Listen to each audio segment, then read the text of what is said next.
بسم الله الرحمن الرحيم السلام عليكم ورحمة الله. بسم الله الرحمن الرحيم. الحمد لله رب العالمين ولا عاقبة للمتقين نبينا محمد وعلى آله وأصحابه أجمعين. আমরা ধারাবাহিকভাবে আলোচনা করতেছিলাম শিরকের ব্যাপারে। আজকে আমাদের আলোচনা বিষয় হচ্ছে আশ্রয়। আশ্রয় অর্থ কি? কোনো কারো বিপদে, কারো শত্রুর আক্রমণ থেকে নিরাপত্তা, কারো কাছে নিরাপত্তা চাওয়া বা আশ্রয় চাওয়া, নিরাপত্তা চাওয়া বা তার সাহারা চাওয়ার নাম হচ্ছে আশ্রয় শিরক।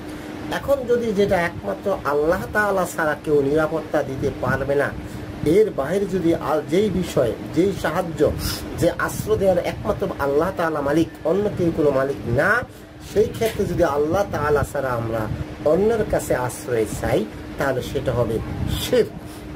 আজকে আমাদের বিষয় হলো আল্লাহ রাব্বুল আলামিন সূরাতুল ফুসিলাত বা হামিম সেজদার 36 নম্বর আয়াত আল্লাহ বলেছেন, আউযু বিল্লাহি মিনাশ শাইতানির রাজীম, ওয়া ইম্মা ইয়ানসাগান্নাকা মিনাশ শাইতানি নাজগুন ফাস্তাইজ বিল্লাহ ইন্নাহু হুয়াস সামিউল আলিম। যদি শয়তান তোমাকে কুমন্ত্রণা দিয়ে পরাজিত করতে চায়, তাহলে তুমি একমাত্র আল্লাহ তাআলার কাছে সাহায্য চাও। এখন যদি কোনো শয়তান আমাকে যদি পড়াশোনা দিয়ে ইসলাম থেকে, দিন থেকে সরে দিতে চায়, এখন যদি আমি কোনো পিসাব, কোনো বুজুর্গ, কোনো ওলির কাছে গিয়ে সাহায্য চাই, এটা শিরক হবে। চাই তুমি আল্লাহর কাছে, যেটা আল্লাহ রাব্বুল আলামিন বলেছেন, ওয়া ইন্না ইয়ানসাগান্নাকা মিনাশ শাইতানি নাজগুন ফাস্তাইজ বিল্লাহ ইন্নাহু হুয়াস সামিউল আলিম। যদি শয়তান তোমাকে কুমন্ত্রণা দিয়ে পরাজিত করতে চায়, তাহলে একমাত্র শুধুমাত্র তোমরা আল্লাহর কাছে সাহায্য চাও। আল্লাহ ছাড়া, এই ক্ষেত্রে যদি আল্লাহ ছাড়া অন্য কেউ আমাকে সাহায্য দিতে পারবে, অন্য কেউ শয়তানের ওয়াসওয়াসা, অন্য শয়তানের ধোঁকা থেকে আমাকে বাঁচাইতে পারবে, এই মর্মে মরাপীরা, জিন্দাপীর, কবরের কাছে খাজার বাবা, গাঁজা খাবা কোনো ঠাকুর, পীর, বুড়ি, মুজুর্গের কাছে যদি সাহায্য চাই, সেটা হবে শিরক, এতে কোনো সন্দেহ নাই। যেমন আল্লাহ রাব্বুল আলামিন সূরা মুমিনে বলছেন, আর আপনি বলুন, হে আমার প্রভু, আমি শয়তানের প্ররোচনা হতে আপনার নিকট আশ্রয় প্রার্থনা করি এবং আপনার নিকটে আশ্রয় প্রার্থনা করি তাদের উপস্থিতি হতে। সূরা মুমিনুন 97 এবং 98 আয়াতে। এরপর আল্লাহ পাক বলছেন, ফাস্তাইজ বিল্লাহ ইন্নাহু হুয়াস সামিউল বাসীর। অতএব আপনি ওদের শত্রু থেকে রক্ষা পাওয়ার জন্য একমাত্র আল্লাহ তাআলার শরণাপন্ন হন, তিনিই তো সর্বশ্রেষ্ঠ, সর্বশ্রোতা, সর্বদ্রষ্টা। আল্লাহ পাক এখানে সূরাতুল গাফিরের 56 নম্বর আয়াতে আল্লাহ পাক আমাদেরকে বলছেন যে রাসূল সাল্লাল্লাহু আলাইহি ওয়াসাল্লামকে বলা উদ্দেশ্য আমাদেরকে বলছে যে শয়তানের প্ররোচনা থেকে, শয়তান যে আমাদের প্রকাশ্য দুশমন, সে যে আমাদের প্রত্যক্ষ পরোক্ষভাবে ক্ষতি করার জন্য পায়তারা চালাচ্ছে, সেটা আল্লাহ কোরআনে বিভিন্ন জায়গায় বলেছে। সুতরাং তার ওয়াসওয়াসা, তার কুমন্ত্রণা থেকে বাঁচার জন্য রাসূল সাল্লাল্লাহু আলাইহি ওয়াসাল্লামকে বলছেন, যদি আপনি তার কুমন্ত্রণায় পড়ে যান, আপনি আল্লাহর কাছে, একমাত্র আল্লাহ তাআলার কাছে সাহায্য প্রার্থনা করেন। যেমন আল্লাহ রাসূল সাল্লাল্লাহু আলাইহি ওয়াসাল্লাম আমাদেরকে বলছেন, আউযু বিল্লাহি মিনাশ শাইতানির রাজীম। নামাজে যখন শয়তান ধোঁকা দিবে, ওয়াসওয়াসা মনে করবে, তখন কি করবো?